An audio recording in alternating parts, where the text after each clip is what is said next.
What up, what up, what up? Welcome back to the Two Goat Show. We're your hosts, Mariah and Steph. Steph, happy Two Goat Thursday. Good to see you. How you doing? To Go Thursday, we back.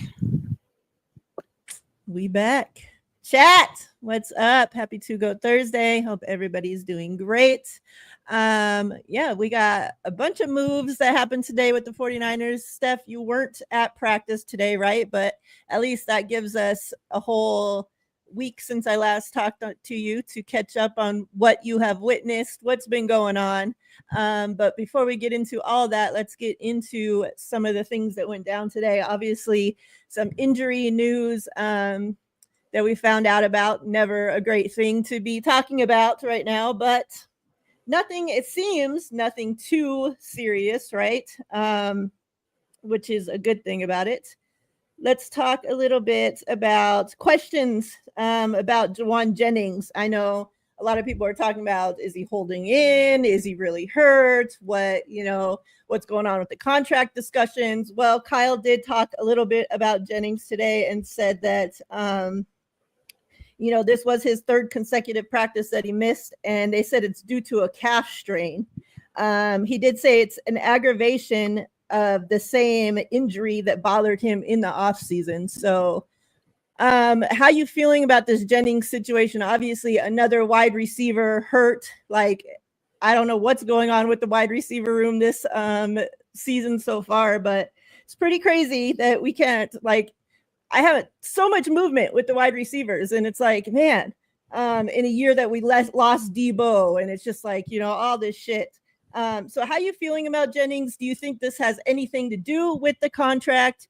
Do you think if he the calf clears up, do you think he is back on the field without any movement with his contract? Like, catch us up with how you're feeling about Jennings' injury, everything, Steph. It's definitely not ideal. I think, especially because Brandon Ayuk is out, Ricky Pearsall missed some time, so some of Jawan Jennings, being injured overlapped a little bit with Ricky Pearsall before he came back, and then now he's getting eased in, right? So there's some days Pearsall is still getting off. So that's definitely hurting the top end depth of the 49ers wide receiver room, in a room that was already like questionable as far as the level of talent that's on it. Not a lot of players that you'd be super excited about, and the ones that are hurt. So yeah, it's definitely not ideal. I do think it's legit injury. Kyle did say it was a re-aggravation of what he had in OTAs. I don't think that would be the case if it was like a contractual thing, right? So, and he was already in the building. He was already practicing. Mm-hmm. Like he wasn't holding in prior to this, right? If he was holding in, then yeah, maybe I could believe that an injury thing would be contract related.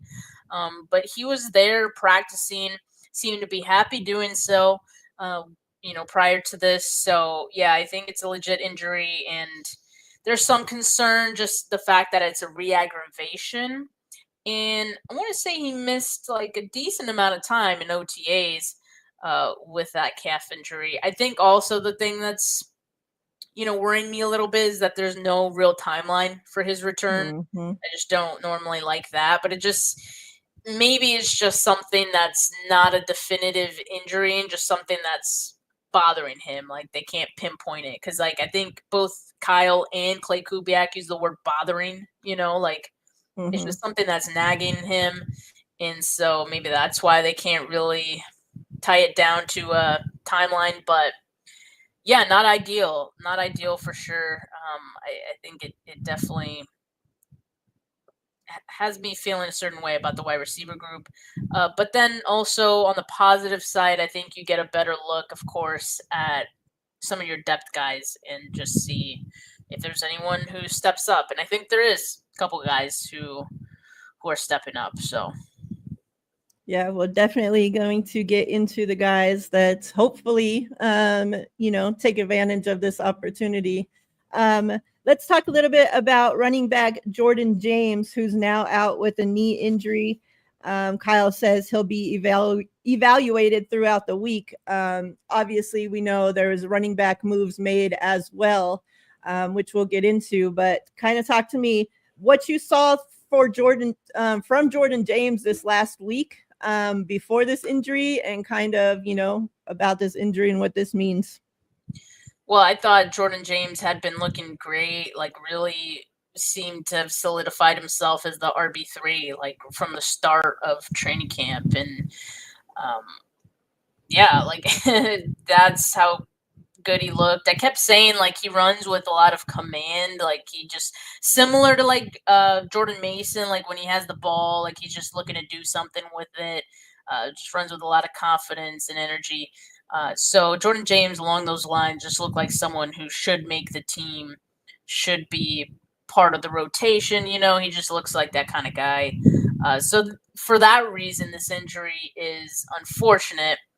On I guess like if you want to spin it to a positive, they have depth. Like he was third on the depth chart. Yeah. So when I'm talking about the wide receivers and how it's the top end guys who are hurt, that really concerns me. Well, you don't have that issue in the running back room with Jordan James' injury, but also another one where we don't really have a timeline yet. It seems like he's going to be evaluated throughout the week. And hopefully that means that he's not out for a ton of time. But the fact that they did sign a running back, maybe makes me feel that they do think he's going to miss some time. And, it was Amir Abdullah that they signed. So not just like a guy off the street, like Amir Abdullah has like, starting experience in the league. So I feel like that tells me something that maybe I don't want to know. And yeah, but I'll be optimistic till we actually get a timeline on him. Yeah, Joseph, we'll definitely get to this question here when we break down the who steps up in place of these injured guys here shortly. Let's talk about this next injury. We'll move on away from these injuries. Hopefully we don't have any more injuries we need to talk about, but with this team. Well, you didn't mention, like, I feel like Lenore. Did you mention Lenore? That's why I said I'm getting to this last one, Steph. Oh, okay. Just I thought come you on. said you were done. So the one that hurts my heart the most, the hyena, Diamador Lenore, out with what they're calling is hip irritation. Not sure, but this is the consecutive day, that he missed practice, and Shanahan said he'll miss, at least the next 2 practices. So hopefully we can get him back, in that next block. Guess it's, we'll wait and see, but kind of talk to us about Lenore, Steph. What did you see from him up until this point, and what does this mean? I mean, Lenore's just one of those guys on this team that's really, obviously one of the leaders. And so anytime he's out there on the field, just like the other leaders on this team, like you can tell because he's putting a lot of effort into everything he does. He's very competitive, even though it's training camp and, everything's a competition to him out there. He takes it very seriously. So you miss that, obviously, when he's not there. You're not getting that same type of energy. So someone really has to step up. And, like the wide receivers, top end depth is the concern here because Renardo Green was already hurt. So now you got both Lenore and Green unavailable, which leaves you with Darrell Luter, Dallas Flowers, and Upton Stout as the 3 starting corners, which, I think a couple of those guys have definitely made some plays and, could definitely show themselves a little bit more during this time so they can relish the opportunity. But, again, like the other side of injury concern is that it makes it a little tougher to evaluate, like, for example, wide receivers. Like, wide receivers might look a little bit better, in these practices when they're going up against a second string guy versus if it was Lenore, like, you're not able to cut your teeth with some of these guys the same way. So that's my concern, but it doesn't seem like Lenore is going to be out all that long. At least that's what they're expecting. Sounds like just something they want him to be able to rest. And they expect him back for the next practice block, which will be in 3 days or so. I think it would be Sunday or something like that. So that's not a very long time to miss. So that's the positive. Yep. Yeah, kind of. I mean, our wide receivers right now are not that great that are out there. So, they're going against, not that great cornerbacks. So here we are. Steph, before we get into the moves that the 49ers made today, let me talk to you real quick about the signing of cornerback Eli Apple. Obviously, somebody I swear, when I think of Eli Apple, I just think of him getting trolled so much on social media by the fans of the team that he's ever been on. And I'm like, I just hope we don't get to the point where we got to see this guy play and we become those fans that are on there trolling him. Either flip this shit around, Eli Apple, and be a great depth piece for us, or I hope we never have to see you on the field. But let me get your thoughts on Eli Apple, Steph. I mean, I don't have many thoughts on him, because I anticipate right now he isn't going to be someone who's going to get a lot of playing time, if any at all, right? Hopefully. Hopefully. But I think right now there's other guys that they kind of that have been making some plays. Like I said, Eli Apple isn't part of the starting group with Lenore and Green out. I think that says a lot. I also think they'll give him some time. He's a veteran, so I think that always helps. But, this is the year where you kind of want to give it to the guy who's earned it. So I think they'll have to see something, worth keeping in Eli Apple during training camp, to actually keep him around over, say, a rookie like Jacob Robinson, who's looked actually really good so far in camp, right? So, I don't really have feelings on it right now. I don't know if he'll end up even making the roster. Yeah, hopefully not. Let's talk about these moves the 49ers made today. Obviously, filling some holes in, for these injured guys that we just talked about. And then obviously activating O-line Ben Barch, who quickly filled in with the first team today. Any thoughts? Do you think any of these guys that we signed actually have a chance of making this team, or they're strictly just camp bodies to get us through, Steph? I mean, I think they're camp bodies unless they prove otherwise, right? I think Abdullah maybe has a chance to make the roster, but I feel like they were already happy with who they had right before he signed, and it's really just, okay, we're just signing you because one of those guys we really like is hurt right now. So yeah, he'd be the only one that I think, based on his experience and previous success, would have the best chance, but otherwise camp bodies. Also, which I don't think the name is on here, but the 49ers did sign a quarterback as well. He's on there. Bradley. Oh yeah, Bradley. What do you think? Because they had said, he was supposed to be just, filling in as their quarterback for the workout for the rest of these guys. And then supposedly Kyle says that they liked him so much they couldn't let him go, right? But we do know that his dad, right, is also a coach on this team. So what does he make this team, Steph? Does he even make the practice squad, Steph? What are we doing with this guy? I don't know, man. I haven't seen him. And I'd have to see him first. I will say, Tanner Mordecai hasn't been good at all in training camp. Yeah.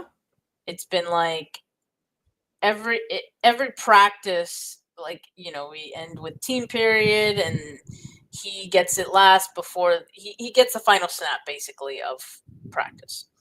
It's almost always a turnover. I swear to God. It's I don't know if they choose to end it right then. It's we've seen enough, or it just so happens he's always turning it over on the last snap. That's sad. Oh my God. Yeah. On that note, we're out of here. It's been a lot. But then again, hey, we talk about this, right? Context matters. We don't know what he was supposed to be throwing to, or Maybe I don't they know, told him to like throw interception. maybe they like what they see from him. Remember, that was the thing with Brock Purdy his rookie year. Like he looked similar to Brock in his rookie year training camp. Like he was throwing interceptions and things like that. But then we heard later that Kyle thought he was the best quarterback, and then that they liked his aggression. So you just never freaking know. But I just can say from what I know, the context that I have, which is none. Mordecai has not looked good. With these other signings, we have a question here by Filthy Casual. Might as well answer this right now. Is there anybody else out there that you think the 49ers would actually, should consider signing that might make it further than being a camp body? Yeah, I mean, there's definitely been some guys that, were a little on the back end of the depth chart and have kind of surprised, and I'll try to just name a few. So Russell Gage, and maybe that isn't someone that everyone thought would be a camp body or on the back end of the depth chart, but I'll just say Russell Gage is someone who surprised me so far, and he looks very reliable. He looks like someone who definitely is a lock to make the 53 based on what we've seen from him so far. I think there'll be a tough decision there. If he keeps it up, he'll definitely make the 53. If he falls on his face, there's still some time, right? If he falls on his face, then it'll be a little tough. But yeah, I think he has a chance, and he's looked pretty good. Then there's been a couple of other guys that I think have kind of showed up, like Sebastian Valdez, undrafted free agent, defensive lineman. I think he's shown some nice things where I'm just like, oh, okay, anytime an undrafted free agent does something that you notice in a good way, it's always kind of okay, I want to see if he could do more. And then, I've seen a couple of plays from Valdez. It was particularly in one-on-one that he has stood out to me. So that's one guy. Then I mentioned Jacob Robinson, the corner, BYU undrafted free agent, is another guy. Dallas Flowers, I think, is another guy that to me impressed, because I'm just like, Dallas Flowers, who's that? I never. It says he's year 4. I never heard his name a day in my life.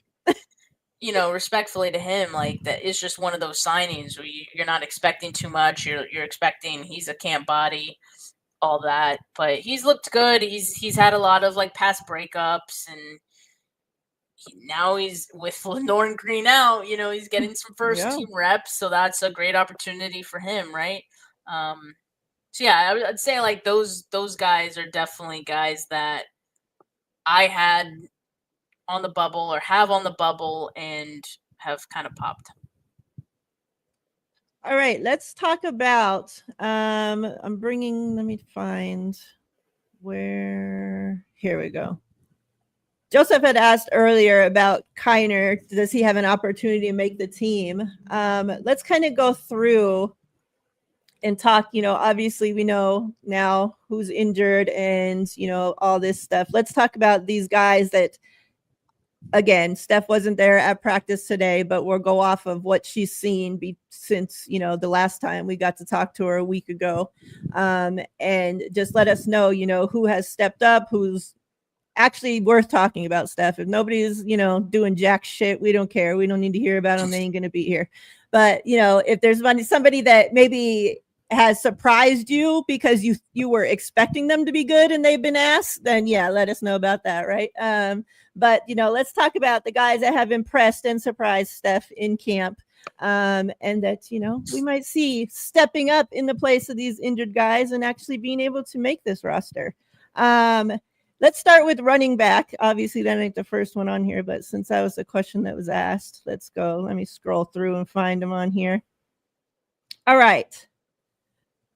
Corey, Steph, does he have opportunity to make this team? And let us know what you've seen from these other running backs. I mean, he definitely has an opportunity, right? I think I feel like they usually keep 4 on the 53, 4 running backs, and then the juice, right? So 4 guys. And like I said, you got McCaffrey, Garendo as locks. I'd put Jordan James as a lock too. So you got 3 guys. So really, it's between Taylor and Kiner to choose or to fight for that last roster spot. And I don't know if I've seen either one of those guys run away with it yet. I've seen some good things, I think, from each of them so far. And we don't know what Amir Abdullah is going to bring, so he has a shot. But I guess I wouldn't call either of those guys a lock right now. Dang, I didn't realize like Jordan James and Kiner, like 5'9", both 5'9". They're only a pound difference. Like, holy shit. I think it was like a few practices ago, like the 49er, they did the rookie hype machine together. They look so much alike. It was insane because also Kiner's 49 and James is 29. Yeah. They both got the locks at about the same length. They're like the same height. It was insane. Same weight almost. It was crazy. I was like, yo, they kind of look like twins. And what's funny is they did the White Chicks dance. So to make it even better, I think they're playing to the fact they know they look like. I'll have to go back and check that out. All right, let's talk about corners. Obviously, we know our guy Renardo Green's out. Now we got Lenore out. Talk to us about Upton Stout, whose name has been out there a lot, and about these other cornerbacks. Steph, any names? Yeah, I mean, I think I've name dropped a few already. I definitely think Upton Stout is the guy to keep an eye on. That I think is going to be a fan favorite. He's making plays in training camp, and I've seen plays both in coverage and as a run defender. Right, his bread and butter is always going to be run defense. He could get better at the coverage thing, but the one play that I think stood out to me that he looked good in coverage was the pass breakup he had against Ricky Pearsall. The 49ers posted that one. If you guys haven't seen it yet, it's on their social media. But yeah, so he looks good so far. Dallas Flowers, like I said, has made noise here and there with the number of pass breakups and creating disruption. He plays physical. So I like that about him. Jacob Robinson as well has flashed, and he's with the third team, right? But he's making plays with the third team and getting some PBUs as well. And so he's surprised people, I think, so far. Out of the corner group, I'd say those guys are the ones to keep an eye on. So I heard from, a couple other people that have been at practice that Darrell Luter Jr. has not been living up to, I guess, what they were expecting. What have you seen from Luter Jr., Steph? Yeah, I think I was definitely someone who would have said that, especially some days ago. Like, I hadn't seen him do anything really at all. I think he did have a couple of plays. I think on Tuesday, I think he had like a pass breakup and a run stop play. That was nice. And again, like him getting the opportunity to play with the ones, this is going to be the time that, if you got anything in you to make a play, like you do it now, right? Mm-hmm. So, sometimes this happens where guys start off slow and he has an opportunity to, in the second half of training camp, really with more eyes on him, put guys on notice, and he could potentially do that. But right now, based on what I've seen, everything that I've seen, I don't know if he makes this roster. He has to do more.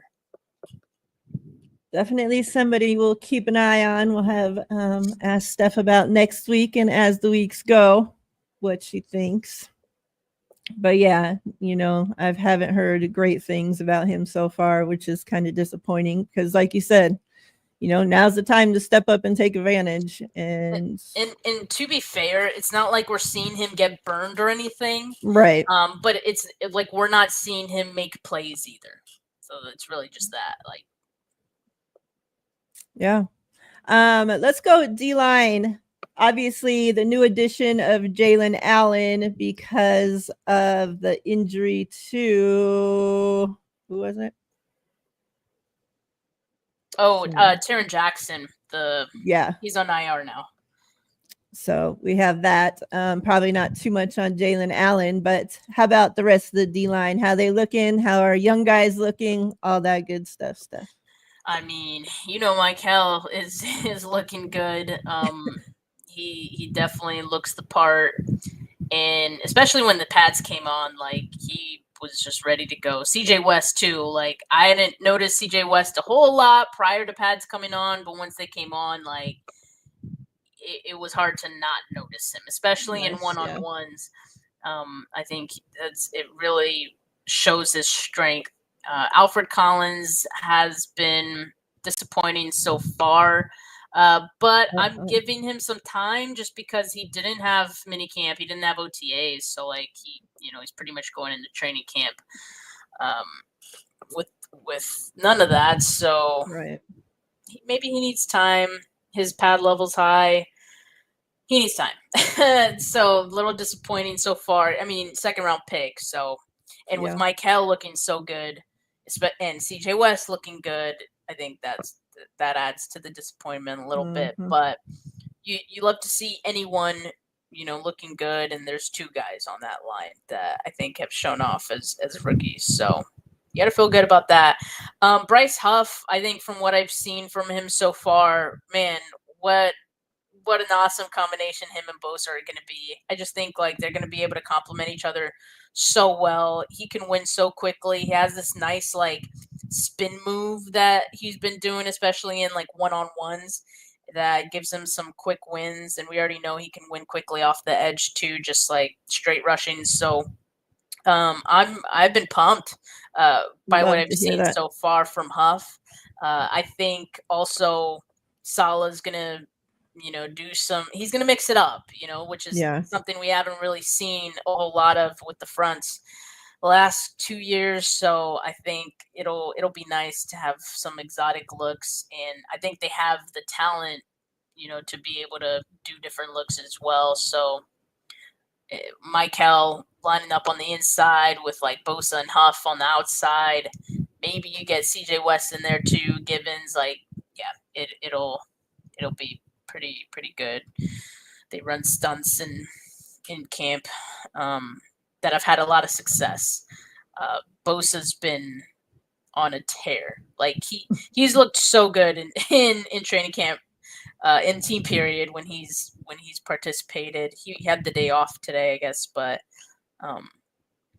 he just looks unstoppable in the team period, which I think is really encouraging. Yeah, I'm so excited to get that speed back opposite Bosa. Like, I feel like every year we talk about like so and so, is this going to be the guy that finally gives us the speed opposite Bosa? And then like we're so let down during the season. Like, please, Bryce Huff, be that guy. Yeah, please, I beg. Great. Let's move on. Obviously, we don't need to talk about Juice. Steph. The people want to know. The people are dying to know about this kicker competition, Steph. What have you seen from Greg Joseph and Jake Moody? I haven't seen anyone win the job yet. I haven't seen anyone lose the job yet. They're both like just there, like making the kicks. And what I will say though is they warm up before the portion of team period where the kicks count. So like the kicks that you see, or the numbers that you see the beat writers put out at the end, like for example, both of them were 4 and 4 today. Like those numbers come from their kicks in team period where everyone is watching and all that. Well, there's also the time before that where they're warming up, and they're only warming up. But like there was one practice where like I definitely watched them warming up, and Moody was missing a bunch of those kicks, like or like more than he should have. Like not a bunch, but more than he should have. Like there was one time he missed like 3 in warm-ups, and I don't remember out of how many, but he ended up missing, I think, just one of the ones that counted in the team period. But like I feel like if I'm Brant Boyer, I gotta see everything, and I gotta take everything into account, including the warm-ups, because it may not count, but it still kind of does or should. You should go with the most consistent kicker. That includes warm-ups as well, in my opinion. And so the thing with Moody too is that, and the B writers even mentioned it on one of his kicks, is that even the makes are like almost misses. That doesn't instill confidence in me. You know, like I get it, a make is a make, but it's like, okay, that was really close. That was close, closer than it needed to be. So you get a lot of that with Moody as well. But again, like I think someone needs to lose the job, I think, pretty decisively. I don't think anyone's done that right now. They should only count the kicks where Kyle's whispering sweet nothings in his ear. Oh my god. To answer the previous question though, is Joseph kicking it down the middle, or is he like Moody? He's kicking it down the middle more often than Moody. Like Joseph has had some misses too, throughout camp, but definitely more down the middle than Moody for the most part. Interesting. Yeah, see, this is the stuff, like, you just look at these numbers that, the other guys are putting out there, which great, appreciate it. But it makes it seem like the competition, like they're both doing such a great job. They're making all their kicks, like when you see 4 out of 4, like I'm thinking, okay, these fools, they're nailing these kicks. This competition's like must be crazy good, like, But if like this, they're barely making shit, and like there's a whole more story to just these numbers that get put out there. Yeah, I'll say like there were a couple of practices where I was like, I think we all lost the kicker competition. Like that's how, like I just haven't seen. It's too close still, and I don't like that. Hopefully they could figure it out. Yeah, I mean, because you would think from the sounds of it, like that this other guy would have came in and just blown Jake Moody out the water, like, and I feel like that's what the fans were hoping too. Like the fans that are out on Jake Moody already, like they were hoping that this guy's just going to come in and outkick Jake Moody, and Jake Moody going to be out the door like nothing, and it's just like, if the competition's that close, like I don't know if this is a good thing. Moody's has always been a good practice kicker. Exactly. So they know that too. Yeah, it's Moody's job to lose. Especially when you draft him that freaking high. Like, holy shit. But like I know Kyle and John want the job to go to Moody unless like, he shits the bed. Mm-hmm. But I don't know if Brant Boyer, like, I don't know if what he's seen from Moody would have him. I don't know. If I'm the new special teams coordinator, I don't know if I want Moody getting the job. But that's just all right. Enough about kickers, y'all. Hopefully one can, actually do their job and make this job worthwhile, I guess. Let's move on to linebackers. The 49ers, they put out a nice little D Winters video yesterday. Very nice little hype video. Let us know, Steph. Is D Winters living up to this hype? Is he going to take this spot next to Fred? And what have you seen from the other linebackers? I definitely think D Winters has the spot. They really haven't experimented with anyone else at it, and I just think also D Winters has shown to be ready for it. I mean, you see him flying across the field. He's got the sideline to sideline speed. He's chasing down plays. He's playing his gaps well. He just looks ready. He looks ready for that next step. And honestly, like it's never been a question of talent for D Winters. I think we've always seen those flashes and we get excited about who he is, right, as a player. The question has always been health, and Yep. can he stay healthy, right? I think it's been hard for him to, like, not, I don't want to say stack his days, but just like build on what he's done prior, because he's not on the field. Like, it'll feel like he's doing well, and then he gets injured, or in the past, right? So far it's been great, and he's been healthy, so it's been awesome to kind of see him out there for an extended period, right? And see how he gets better every day. But yeah, I think he looks good. There's definitely nobody else in play for that second spot. The third linebacker has been Luke Gifford. I've seen some nice plays from Bethune. I've seen some plays from Jalen Graham at different times. Nick Martin, like, he's had like maybe one play that I've noticed. I personally hadn't seen a whole lot from Nick Martin. That's not to say that he like isn't doing well. Like, I definitely don't see him, getting burned or anything either. But I did see, as far as the reports from today's camp, it seemed like he had a pretty good day. I think it was Nick Wagner that had something to say about Nick Martin, that there was a nice like sequence with him and Chash Surratt, who's another linebacker. So he's getting there. And I think one thing Nick mentioned too is they're trying to get him to figure out controlled aggression. So he's making plays instead of overrunning them. That sounds like every linebacker they've ever drafted, honestly. Yeah. I think they love that. I say that all the time. Like, they just want a guy that plays with his hair on fire, even if he overruns plays, because I think they feel that they could coach guys up to control them and, then get them to play how they want and not overrun stuff. And they do, like, usually they do get to that point. So I think I feel good about Nick Martin long term, right? It might just take him a little bit. And that's okay. Like, I think D Winters is going to be the guy.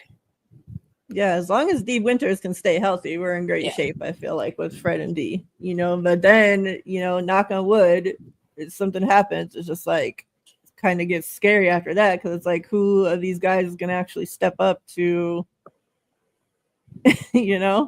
like, it's like time for Jalen Graham. Like, you should already be making that next step. It's like, do we see him? Does he even make the team? Like, we got a shit ton of linebackers on the team right now. I just counted 9 of them. Yeah, they do have a lot. Like, holy shit. All right. So we don't need to talk about John Weeks. He's whatever. O-line, Steph. Obviously, we get Ben Barch back today. He goes right back to the left guard spot with the ones. However, Kyle said that it still is very much a competition at that spot. What have you kind of seen from the left guard spot prior to Ben? Obviously, you didn't see him return today, so prior to him returning today.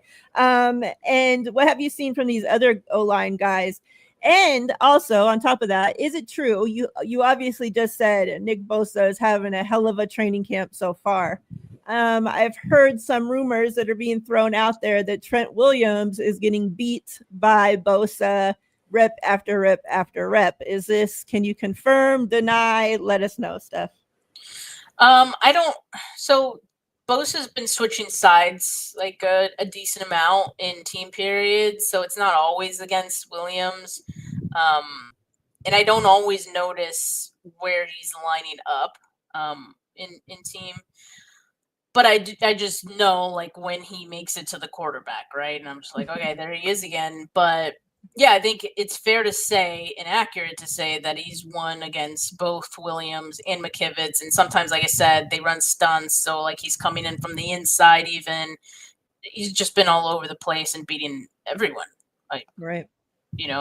I'm not concerned about Trent Williams yet. I think, like, it really, for me, to definitively say, like, if Trent has lost a step, I need to see that be a trend, and I don't think Nick Bosa beating him multiple times is a sign of that. I think I'd have to see someone a little notch under Nick Bosa to then maybe start to worry a bit. But overall, I think it's business as usual for the offensive line.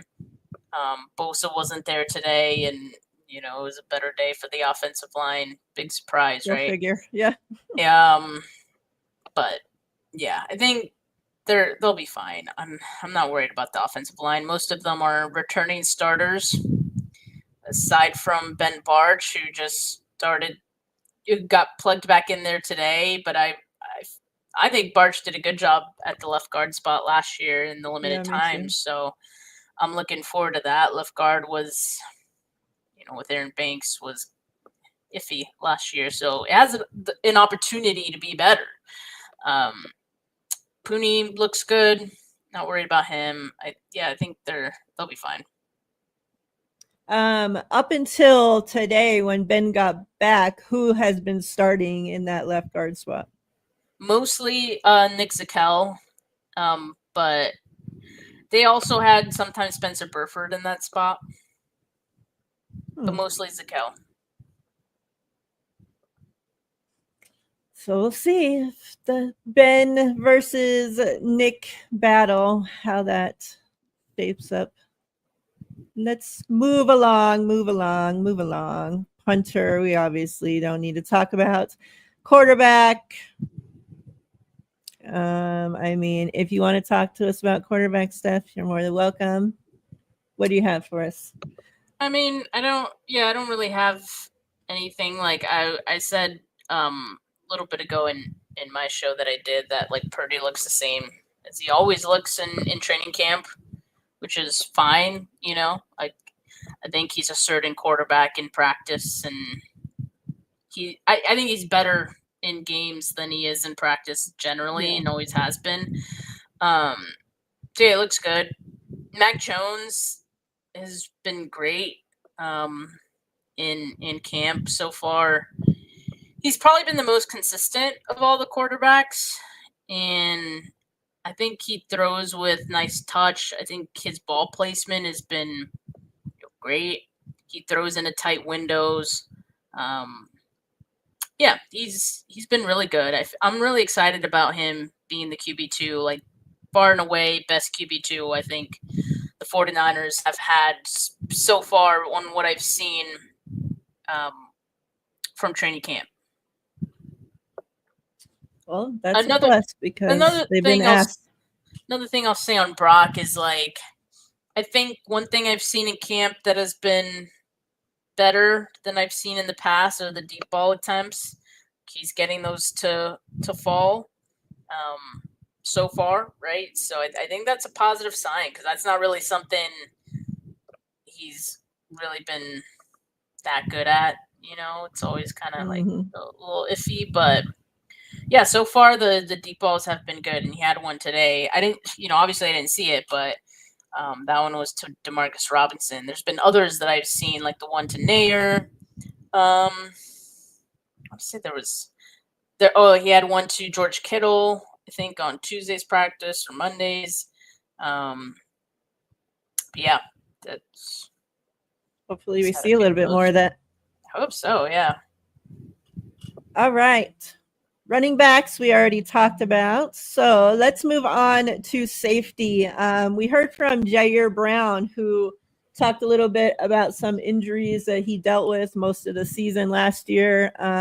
It sounds like, as well as the departing Steve Wilks, kind of affected him last year as well. Let's talk to us about these safeties. What have you seen? Jason Pinnock, another guy whose name I keep hearing a lot about. Who's stepping up for these safety stuff? Yeah, I mean, Jason Pinnock and Jair Brown have both been the starting safeties so far in camp, and I don't know if I've seen a whole lot from Jair Brown so far, but he remains the starter right now, and I do think there's something to what he said, right? Like the difference from Wilkes, who, that was his rookie season defensive coordinator, right? So coming into the league, that's all he knew, and obviously he was comfortable with him because he had success that rookie season, and then going from Sorensen the following year and kind of just saying like it's just a different message, it's a different coaching, like it was all different.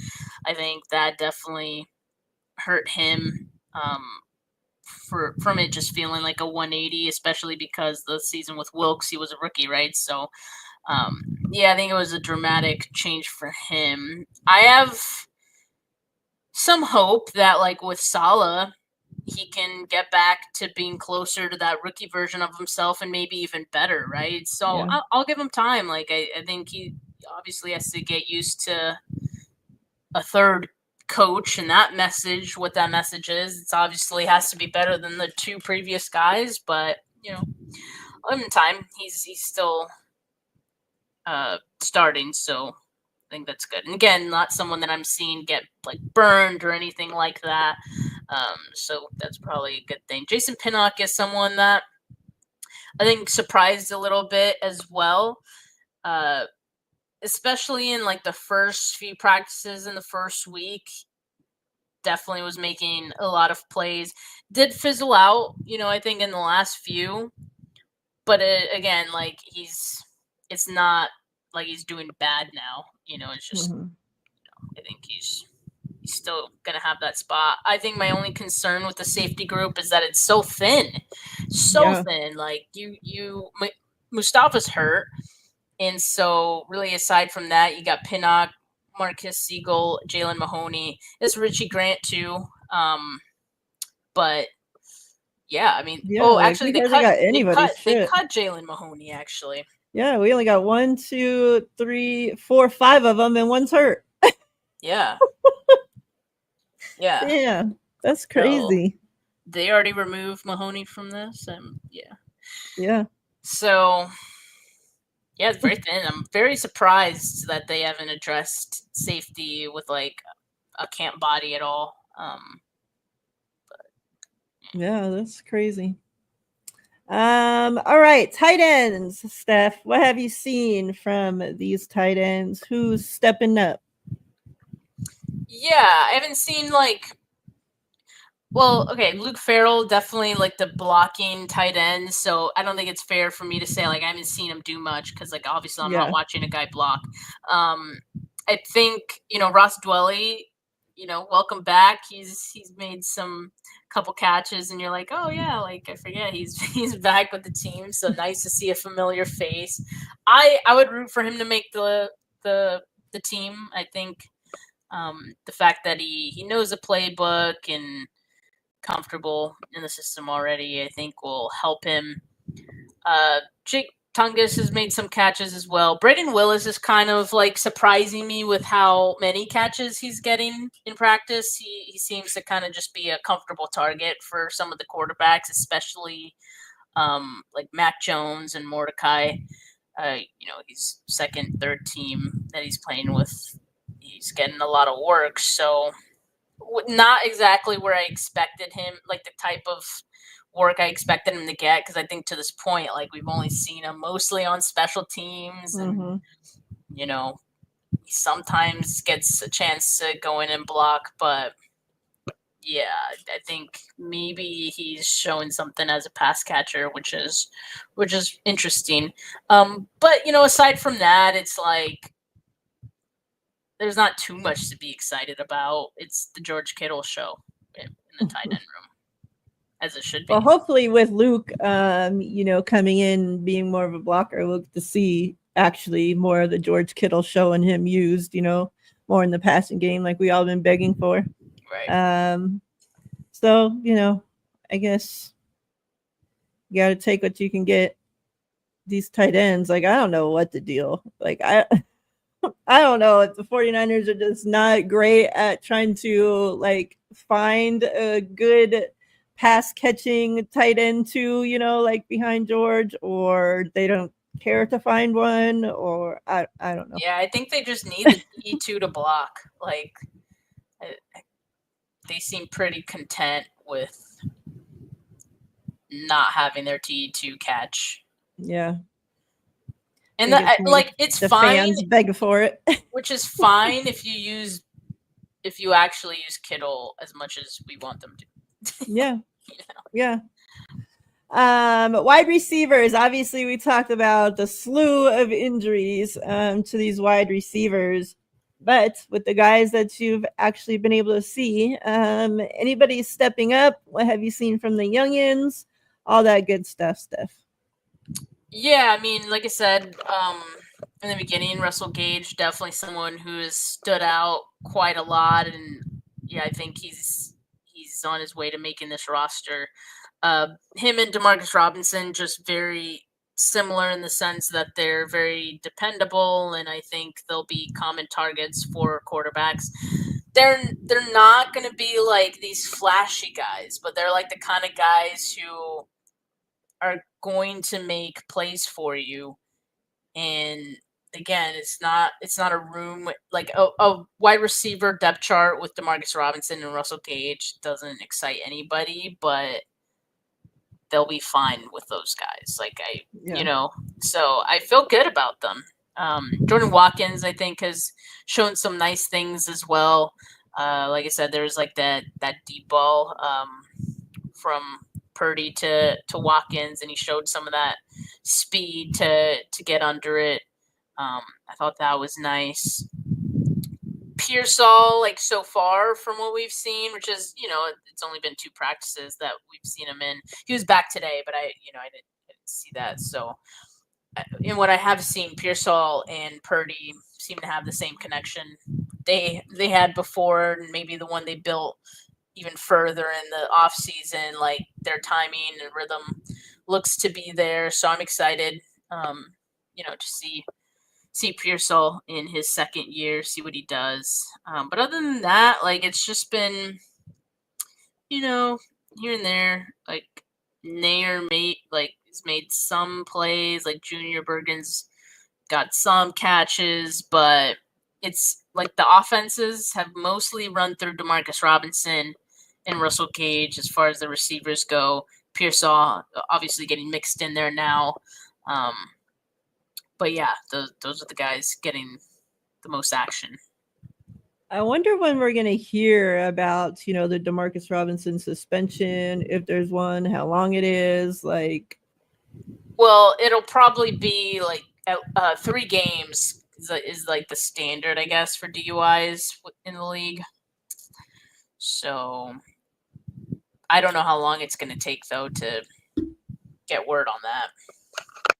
Because man, like we really do not need him having a fucking suspension. We need all the wide receiver help we can get right now. I know. I mean, I would feel fine if Jennings is back healthy and Pearsall is healthy when it happens, or Gage. But yeah, otherwise it's like, I don't know if we could afford to lose him. Yeah, man. Let me see. Now that I can actually see chat again, let me see what you guys have been saying. Anything that we missed?